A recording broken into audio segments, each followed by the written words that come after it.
반려동물에게 소금을 먹이면 염증이 사라진다는 경험담이 퍼지고 있습니다. 짠맛의 힘 책에서는요, 강아지, 고양이, 심지어 거북이까지 호전된 사례가 나오는데요. 하지만 SCI급 논문이라든가 수의학계 또는 수의사님들은 전혀 다른 이야기를 합니다. 진실은 과연 무엇일까요? 안녕하세요. 시청자 여러분, 오늘도 만나 뵙게 돼서 반갑습니다. 여러분의 소중한 시간을 아껴드리기 위해서 건강정보의 핵심력만 쏙쏙 빼서 전달해드리는 건강 스케치입니다. 제가 어떤 커뮤니티에서 글을 읽었는데요. 그것도 재밌어요. 부모님들께서 연세가 많으셔가지고 적적하실까봐 또 치매 예방에도 좋다고 해서 강아지를 입양하려고 한다는 내용이었는데요. 그래서 이제 어떤 품종이 좋은지에 대해서 커뮤니티에 글을 올렸어요. 어떤 분이. 근데 그 아래 댓글들을 보면 조금 놀랐습니다. 왜냐면 댓글 대부분이 이렇게 말하더라고요. 반려견은 그런 용도로 키우는 존재가 아니다.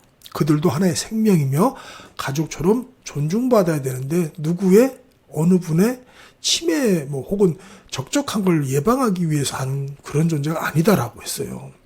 정말로 이제 요새는 가족이죠. 애완 얘기하면 큰일 나죠, 요새는. 그죠? 이제는 애완이 아닙니다. 정말로 함께 사는 존재, 가족입니다. 우리가 그런 존재에게 뭔가를 먹일 때, 자식에게도 소중한 거 먹이듯이 그런 존재에게 뭔가를 먹일 때는 더욱 신중해지죠. 최근 제 그 채널, 건강 스케치 채널에서 공개한 짠맛의 힘, 김문숙 선생님의 인터뷰 영상이 생각보다 지금 큰 반응을 얻고 있습니다. 동물들에게 짠맛을 좀 알려줘야 된다고, 또 짠맛을 먹게 해야 된다고 하시는 그 의견인데요. 거기에 대해서 많은 분들이 댓글을 달아주셨어요. 걱정도 많이 하시고. 맞아요. 저희도 저희 애는 소금을 좀 먹였더니 괜찮습니다라는 것도 있고, 절대 큰일 납니다. 안 된다. 절대 먹이면 안 됩니다. 왜 이러세요? 이런 분들도 계세요. 그리고 심지어 어떤 분들은 아버지께서 영상을 보시고 사료에 소금을 타기 시작하셨는데 걱정이 되신 거예요, 따님이. 그래서 의학적 근거를 물어보는 댓글까지 남기셨어요. 그래서 제가 따로 연락드리고 상담처도 이렇게 안내 드렸는데요, 댓글에다가. 그만큼 이 주제가 지금 핫합니다. 오늘은 그 질문에 제가 좀 답을 해보려고 해요. 양쪽 주장을 다 들어봐야 되겠죠. 반려동물에게 소금을 먹여도 되는 것일까요? 짠맛의 힘 책 속에 나오는 다양한 사례들 소개하고 또 수의학계의 공식 입장과 과학 논문을 좀 차근차근 살펴봤습니다. 양쪽 얘기를 다 들어봐야 되겠죠, 우리가? 과연 소금은 반려동물에게 필수 영양소일까? 아니면 위험한 독일까? 라는 주제로 선택해봤습니다. 이 짠맛의 힘에서는요, 동물에게도 소금이 꼭 필요하다고 말합니다. 이게 당연한 겁니다, 사실은. 그죠? 많이 먹이냐 적게 먹이냐 차이일 수 있죠. 특히 예를 든 게 야생 염소라든가 사냥, 누비아 아이벡스 같은 이런 동물들은 깎아지른 절벽을 정말 위태위태하게 오릅니다. 왜일까요? 그게 왜냐면 바위에 스며든 소금을 핥아먹기 위해서라는 거예요. 이 죽음을 무릅쓰고 소금 앞에서는 본능. 이것이 바로 소금의 생리적 가치를 말한다고 짠맛의 힘에서는 말을 하고 있습니다. 초식동물들은 또 육식동물처럼 고기를 통해서 염분을 섭취하지 못합니다. 그래서 따로 보충해야 하는데, 그렇지 않으면 불안, 초조, 염증, 털 거칠어짐, 조산까지 발생한다고 합니다. 특히 말은 소금을 먹어야 윤기가 돌고 소는 소금으로 골격 형성과 수태율이 좋아진다고 합니다. 그래서 가축들은 축사에 미네랄 블록이라고, 이게 솔트릭이라고 하죠. 요걸 비치하죠. 그러니까 핥아먹는 거, 그런 거 보셨을 거예요. 동물 스스로 필요할 때만 핥아먹도록 그렇게 하는 거죠. 여기서 중요한 지점이 있습니다. 바로 강제로 드시게 하는 게 아니에요. 동물은 본능적으로 필요할 때만 먹기 때문에 이거 강제로 사료에 넣으시면 되겠습니까? 안 되겠습니까? 아까 그 아버님 사례처럼. 그러면 안 되죠. 그냥 우리 짠맛의 힘 저자께서도, 김문숙 선생님께서도 옆에다가 소금물 이렇게 놔둬라. 그냥 물도 놔두고 소금물도 놔둬라. 이렇게 말씀하셨지. 그걸 억지로 먹이라고는 말씀 안 하셨어요. 근데 같은 동영상을 보고도 오해하시는 분들이 있으니까 제가 이 영상을 만들게 되었습니다. 그리고 수의학적 얘기도 좀 해봐야 되겠죠.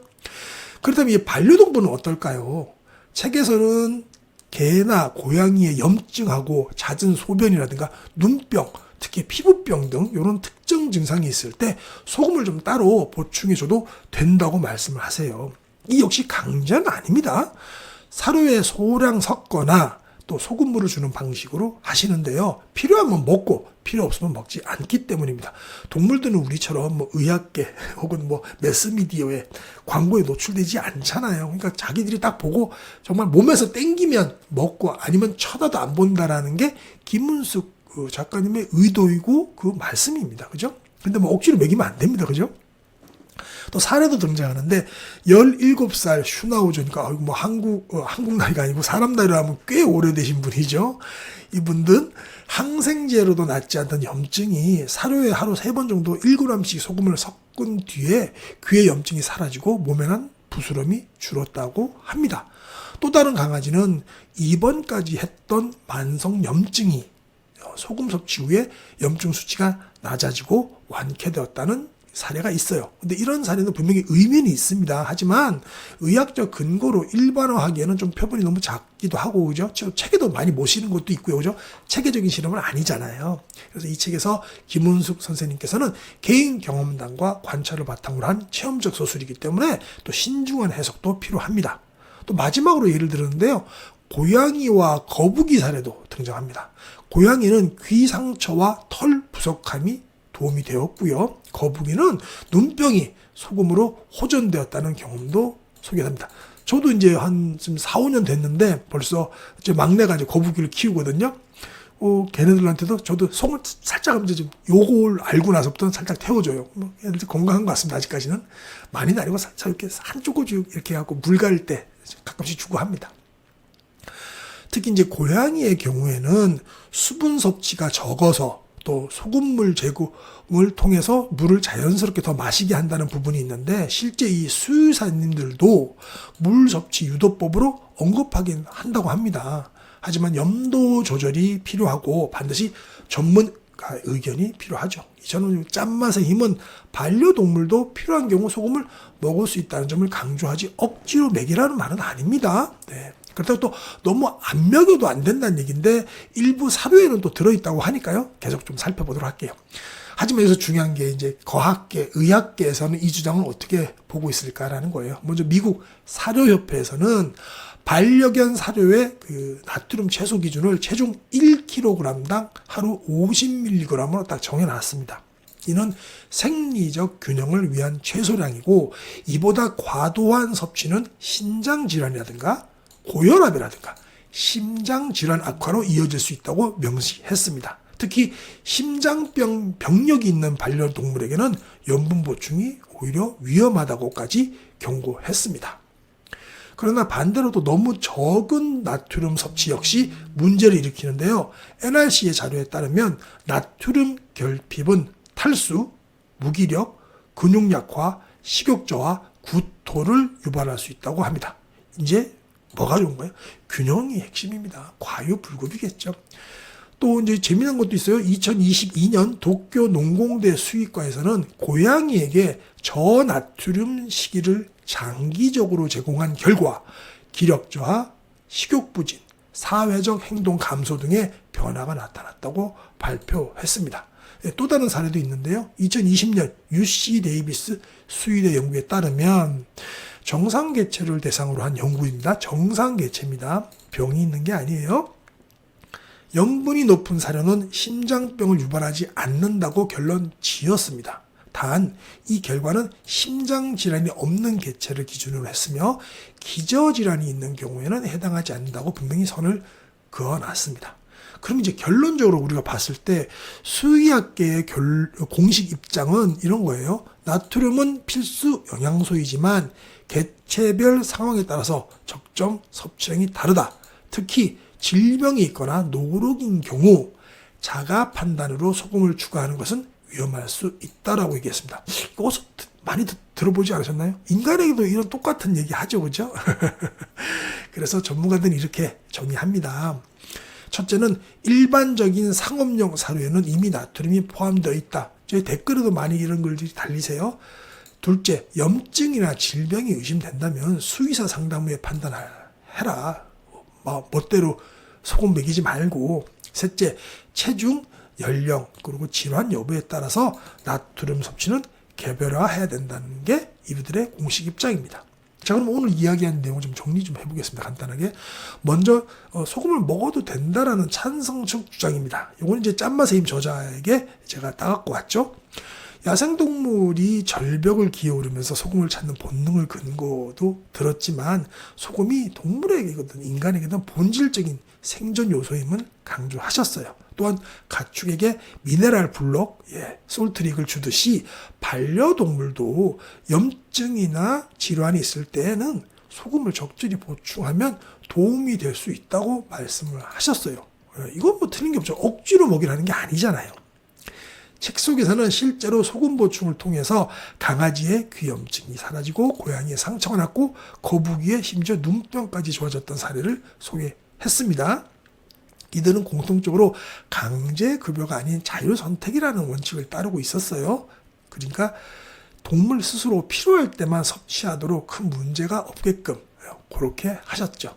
반면 이제 반대측은 이렇게 말합니다. 수의학계 기준에서는 대부분의 사료에 이미 충분한 필요한 나트륨이 포함되어 있는데 더 이상 먹을 필요 없다. 추가 섭취는 신장질환, 고혈압, 심장병 등의 위험을 높일 수 있다고 말합니다. 특히 심장병 병력이나 노령의 반려동물에게는 조금의 염분도 부작용을 유발할 수 있다고 경고하고 있습니다.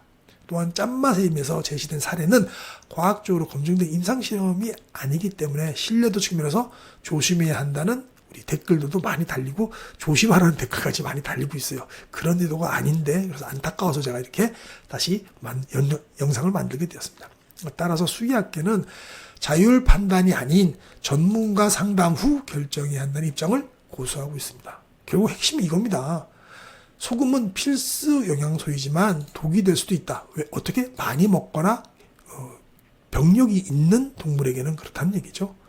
근데 모든 생명체가 똑같은 대사 구조를 가지지 않기 때문에 당연한 겁니다. 사람에게 좋다고 해서 반려동물에게 좋고 또 어떤 반려동물에게 좋다고 해서 다른 반려동물에게 좋은 건 아니죠. 그러니까 소금은 약도 독도 아닌 그냥 조건부 선택일 뿐입니다. 이 반려동물은 말을 못 하잖아요. 그렇지만 이제 행동으로 얘기를 하지만 그래서 그런 신호를 항상 보내죠. 그러니까 우리가 반려동물에게 그 신호를 이해하고 필요할 때 전문가와 상의하여 결정하는 것. 그것이 바로 이제 가족을 돌보는 진짜 방법이 아닐까 생각을 합니다. 여러분들은 어떻게 생각하시나요? 소금을 먹여도 된다 아니면 안 된다? 혹시 직접 경험하신 사례가 있으면 좀 댓글 좀 남겨주세요. 댓글에다가 여러분의 소중한 의견을 남겨주시면 제가 댓글 항상 제가 꼼꼼히 보고 직접 다 댓글 다는 거 아시잖아요. 그죠? 오늘 우리는 하나의 질문에서 시작했습니다. 반려동물에게 소금을 먹여도 되는가? 라는 거였어요. 처음엔 그냥 단순한 영양소 이야기처럼 보였는데 하지만 제가 깊게 글을 좀 써보니까 이 안에는 생명 그리고 존중, 돌봄에 대한 본질적인 철학과 고민이 좀 담겨 있었던 것 같습니다. 정보는 한쪽 얘기만 들으면 안 됩니다. 그죠? 귀가 두 쪽이 있는 것도 두 쪽 얘기 들으라는 그런 우스갯소리도 있죠. 오늘 영상에서는 찬성과 반대 양쪽 입장을 모두 전해드렸습니다. 이제 선택은 우리 선생님들, 시청자 선생님들의 몫입니다. 또 그리고 혹시 제가 짠맛의 힘 저자 소금을 먹여도 된다는 분 인터뷰를 했으니까 수의사님들 쪽에서 좀 더 정확하고 구체적인 의학적, 수의학적 얘기를 들려주고 싶으시면 저기 그 채널 프로필에 메일 있죠? 글로 인터뷰 요청해 주시면 제가 적극적으로 검토하도록 하겠습니다. 양쪽 얘기를 다 들어야 되니까요. 우리 모두 말 못하는 가족을 더 깊이 이해하고 더 잘 돌볼 수 있는 사람이 되기를 진심으로 바랍니다. 시청해 주셔서 감사합니다.